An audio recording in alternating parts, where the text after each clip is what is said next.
Kitco News' coverage from the New Orleans Investment Conference continues with Mark Skousen. He's a famed economist, the editor of Forecasts and Strategies, and the producer of Freedom Fest. We're talking quantitative easing with him today. Well, I actually have a picture of President Obama's dog, Bo, and then I say, but that's not the real pet at the White House. The real pet is a new dog named Pomo, and Pomo stands for Ben Bernanke and his permanent open market operations. And he's already announced that they're, since August, of buying a huge amount of Treasury to jumpstart the economy right after the election. So it's not going to come in time to save the Democrats and to save President Obama in this November elections, but it is going to be a jump start of the economy because monetary policy is so much more powerful than government spending and the TARP and the bailouts and all that sort of thing. So my message is that we are in a very unique situation, what I call a triple play, to use a baseball term.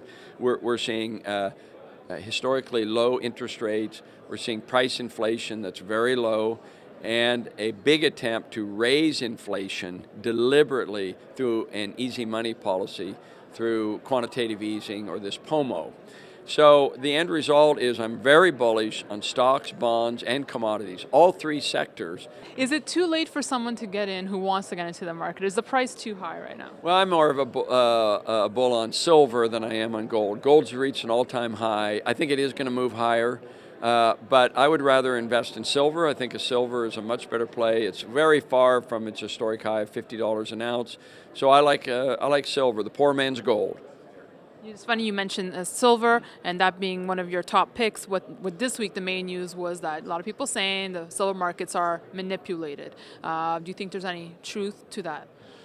Well, they're not doing a very good job of manipulating it because it's moving substantially higher. Now, obviously, the central bankers want to keep gold down because if gold and silver really take off, particularly gold, that's a monetary commodity, and it's a vote against the monetary system, the global monetary system. It's a vote against the dollar. So if gold really skyrockets, that could indicate a financial crisis. So you can see why government would want to manipulate or keep gold from going up too high. I just think that it's overwhelming. It's just like currency plays and that sort of thing. Trying to manipulate currencies, that's been proven to be an impossible task. So gold is just owned by too many people, and too many people can buy it, so I'm not sure that they could really counter that trend for very long. And even in the purchasing power terms, gold has done better ever since it was deregulated in 1971. So, to argue that it could be lower, that it's been artificially held down, why complain about it? Gold is already doing extremely well. Now, you mentioned that everyone's buying. What are the dangers of the fact that gold is driven by investment demand?